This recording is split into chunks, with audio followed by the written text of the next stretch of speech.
Alright guys, welcome back laro ni Eman Review. So now it's gonna be a different topic today. It's gonna be different from my previous episode because you know it already. I tackled a lot of different brands already. But now, because I just want to be transparent for those people who supported my raffle last time, and then for those people keep on following me and liking my page. So thank you. So happy because so many people liking it. I know nowadays it's really hard to sell this kind of figure, but still I'm growing. So I have 2,000 followers already on the Laruan na Eman page. So thank you guys for your support, and for those people who like that page, and then oh my god, I'm so happy. You know, that's all I can say. I'm really thankful that you're supporting me, sharing, liking. Those people liking my page. Shout out to Brando Alparo, one of my classmates when I was in high school. So thank you so much, Brando. Yan, kakambal ko yan. And then Emmanuel Goma as well is sharing and then liking my photo. So it's a big help. So at least I can reach some of the people. They might like the toys that I'm selling. You know, that's why I'm really thankful for those people. Even small things can help, guys. So I keep on reminding them. I keep on telling it. So thank you guys. And now, first, it's really hard to sell. But now, I can see the difference now. Now, it's much better than before. I remember last time, most of the people joined in my raffle is just,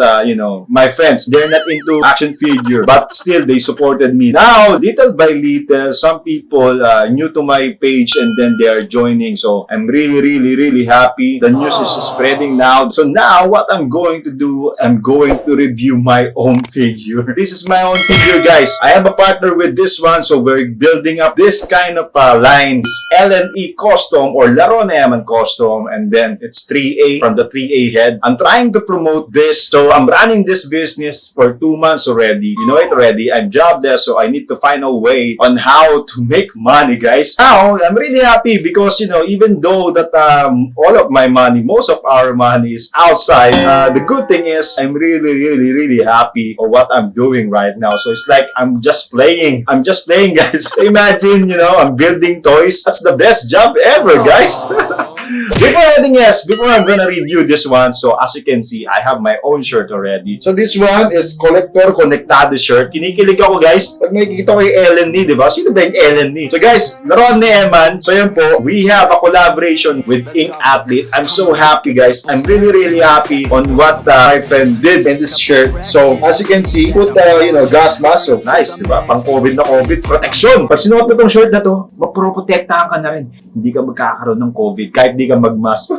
Joke lang, ha? Baka mamaya maniwala. Patola. So yan, guys. He designed this one. I really like the design. Ink Athlete. So collab with LNE. If you want to buy this shirt, you can contact me in Laruan na Eman page, or you can go as well to Shopee. So you can contact my friend Duwan Kamba. This one is posted already in Shopee. So as you can see, Laruan na Eman, Collector Conectado. That is my group. Collector Conectado is like started. We are a group of bloggers, toy bloggers. So we created the group Collector Conectado because we are all collectors. So from the word itself. Then up next, one of my friends as well. So actually the tagline is coming from him. Just get the tagline of keep on collecting. So that one is from Mr. Pogi TV because he's always saying that one when he was doing a vlog. Keep on collecting, guys. Non-stop. Just keep on collecting because you know, it gives us satisfaction and happiness. I'm telling you. Even though you cannot collect anymore, every moment in your life, if you're going to wake up in the morning and then you're going to see the surroundings like this, your place, your toy rack, your gaming room, gaming station, or toy station, anything that you can say. Even though there's a lot of things happening right now, it's like you feel so happy. Yeah, you know, I know for some people, they will not understand that for us, we're still a kid. Like from Michael B, right? Huwag kang hihinto na maging bata. So ito yun. So napakasaya. We are so happy we are having these things, you know. So now, my God, I talk a lot already. So this video is gonna be a movie again. Last time, I'm laughing because there's a lot of people, you know, watching for 20 minutes video. So, sabi nga ng mga friends ko, nabudol ko na naman sila. Thank you so much for those people who watched that one. So this one's gonna be short. It's not gonna be long anymore, I promise. Paano masabi? Okay, guys. So now, we're going to review my own line. So, 3A Custom. So, Eleni, one of the guy, a collector as well. He has a channel as well. Put a comment last time. So, now, I just realized, because I already blogged this one. I already made a video about 3A. So, 3A is like, I always questioning before why the face of 3A is the same. And then now, somebody put the answer already on that one. So, he put a comment on my previous video, the 3A history or the shutdown of 3A. That's why the face is like that, because the story behind it, they are autistic, super soldier, and then they are cloned. So that's why the face is the same. So somebody clone autistic, super soldier, something like that. So parang ganun, mga autistic sila na kinlone. Ayan. That's why the face is the same. Actually, the backstory is really nice. Good thing that somebody told me that one. Thank you so much. If I'm not mistaken, the guy that commented that idea or that answer is Chinhabi Toys. So thank you so much for your comment. Alright guys, so now we're going to review this figure. This is Hashirama, so it's a 3A custom. So the head is gonna be Hashirama. This one is a lucky steal, guys, because these characters, the 3A custom Naruto version, Naruto line, is like it's not limited to any amount, but it's just you cannot find this one anymore. Probably this kind of head, maybe roughly like maybe less than 100. And then the good thing on this head, because I requested this one to my partner. So most of the Harashima that we release is with the Sagi mode. I requested only 2 face non-Sagi mode. So it's like I don't like the with the paint. The guy who get this one from Japan, we are so lucky because only 2 of us probably have this custom figure from 3A. So imagine, probably now there's no value for this figure, but man, probably like maybe 5 or 10 years after, this one is gonna be valuable. I'm telling you. What I did, I put the clothes for this figure. So as you can see. Alright guys, this is the closer look. So as you can see now, I'm gonna turn it around. So you will see the hair. The hair, it's gonna be rubber actually. And then the head is like this. Ayan, like what I told you before, it's like autistic. That's why they have the same faces. Actually, I really like the head sculpt. So the texture is nice. And then the clothes that I put, you will see how they made this one is very good quality. And then the print actually is not a silk screen, but it's like a heat press. But I like how he put that heat press on that. So probably they use a transparent one. That's why the cut is really nice. And then the shirt inside is really good as well. So it's a Tom and Jerry. Man, I feel so bad because there's no clothes like this anymore. Very lucky guy. JR, you're so lucky. As you can see, the color combination is really nice as well. It's really good combination. Shoes that I put. So this one is Balenciaga. So it's really nice shoes, like a hype beast, right? And then the pants is really good as well, guys. Because this one, if you're familiar with this brand, is Mastermind. Very famous in Tokyo. One of a good brand and high quality as well. And then, it's the high end. This one can line up with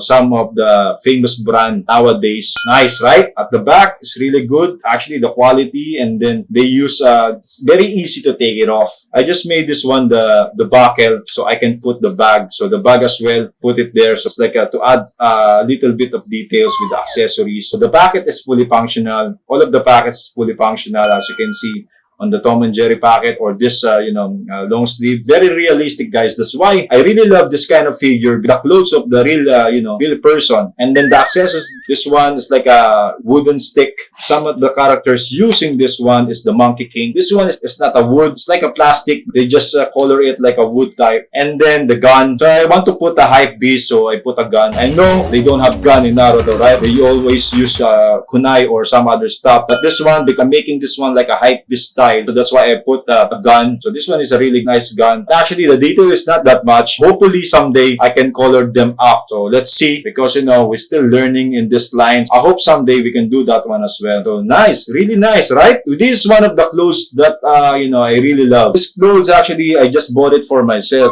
But the thing is, I really need to come up with the funds, for my projects. I decided I need to sell one of my, figs. I just put the clothes that I bought. That's why this one is 1-to-1, I think. You cannot find it anymore. So, it's very lucky guy for JR because he has this one already. So, wala na siyang kamukha. There's a stand. There's a good box. The box is really nice as well. There's a nice print. So, the print is gonna be the character that I have because, I'm still in the beginning of this project. But actually, the result quite nice as well. So, probably I will do this one for the the future toy that I'm going to release. Man, this one is really good stuff, man. This one is a really good figure. I really love it, man. Hopefully someday I can still, get this kind of clothes because it's really dope. I'm telling you, having the Tom and Jerry, these characters we grew up with, batang 80s and 90s for sure, they're gonna love this one. Man, it's so cute, right? That's the quick, the quick inside of the figure that I'm going to release soon. But this one is sold already. Mostly my figure is gonna be like this. I'm going to have a style like a,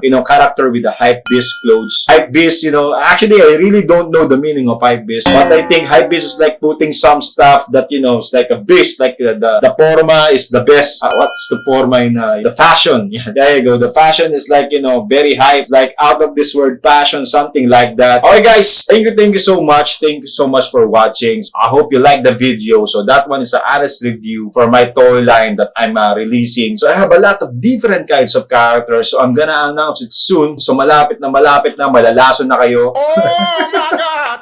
So in English, I'm gonna poison you guys. So for this generation of new Barbie, this is the generation of new Barbie, mga kalaruan. So now, soon, I'm gonna announce it. So probably I'm gonna put some pre-order. So I'm not gonna invest that much because now what I did is a trial. So I bought a lot of stuff and then it's really hard to liquidate it.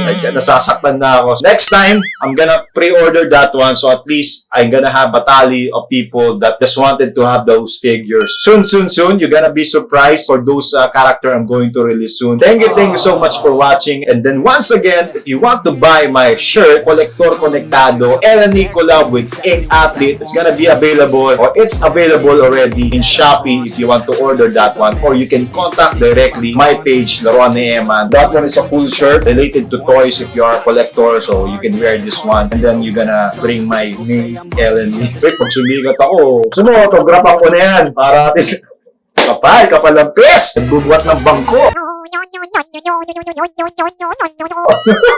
Alright guys, thank you guys for watching. That's the review. I hope you like it. If you're not yet subscribed to my channel, you can press the subscribe button. And then I have a lot of videos coming soon. So I'm gonna unbox the 3 figures that I have already here. Every now and then, I'm gonna review my own figures. So if you want to join my raffle, I have a raffle now. It's ongoing raffle. So you will see Master Jiraiya, so Herbert Sage. You know it already. If you hear Master Jiraiya, oh my God, this is a good one, man. I'm telling you, this is one of the best 3A costume that I have. My God, man. This is gonna shock everybody. If you are interested, you can go to my page. Thank you so much. Laruan ni Eman review. Alright guys, we're not done yet, so this is the last part. I'm just going to text to you guys for those people because we have so many business running nowadays. There's different kinds of businesses. So probably you might like this one. So I'm just going to put the link below because I really like the box of Amber's Handicraft. Highly recommended. If you're looking for box, so they have a different types of box. You can visit Amber's Handicraft. So I'm getting box from them. So this is the one. So they have different types of boxes. So me, I order like 3 types of boxes. This one is the magnetic one, so they have as well a round one and so on and so on. So you can check them out, Amber's Handicraft, so you can contact that page. So I'm gonna put down the link below just in case you're interested or you're looking for a box supplier, Amber's Handicraft.